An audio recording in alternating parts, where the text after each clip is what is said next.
Up to this point, we've already seen how prompts can be written directly inside a node, or remain separate in nodes like text. Now, we'll use that exact same logic to create motion. This ensures you understand not only how to build a workflow, but exactly how video fits into the system. Just like text, we can use images as reference points to generate videos. Now we have 3 ways to bring our assets in.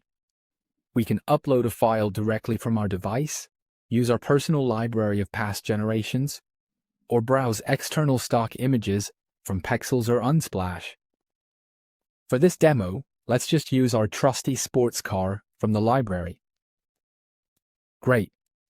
Now that our car is on the canvas, all we need to do is hook it up to the video generation node. This ensures the AI model has the entire context of our reference image.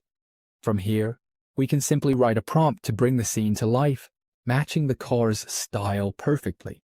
Just remember, the more detail we provide, the more cinematic our final video will be.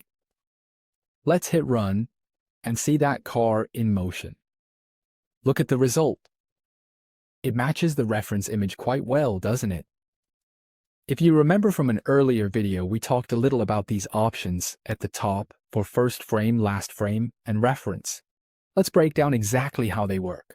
We can set a reference image as the first frame to make sure that the generated video starts exactly from that image. Similarly, the last frame option can be used to define the precise frame where our video ends. The standard reference option, on the other hand, is used when the input image is simply there to guide the overall art style, the objects, or the background. Let's import another image asset to play around with these frames. We will set these 2 different images as the first and last frame respectively, and try generating the video with the exact same prompt. Let's let that process for a moment. As we can see, the video starts exactly from the frame we designated as the first frame and ends precisely at the other one.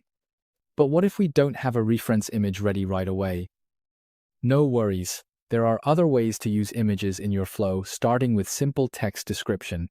We can easily generate one with the image generation node and feed that as an input directly into our video node.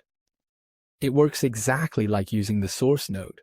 We can generate the initial image however we like, whether that's through a direct prompt, a text node, or a text source node.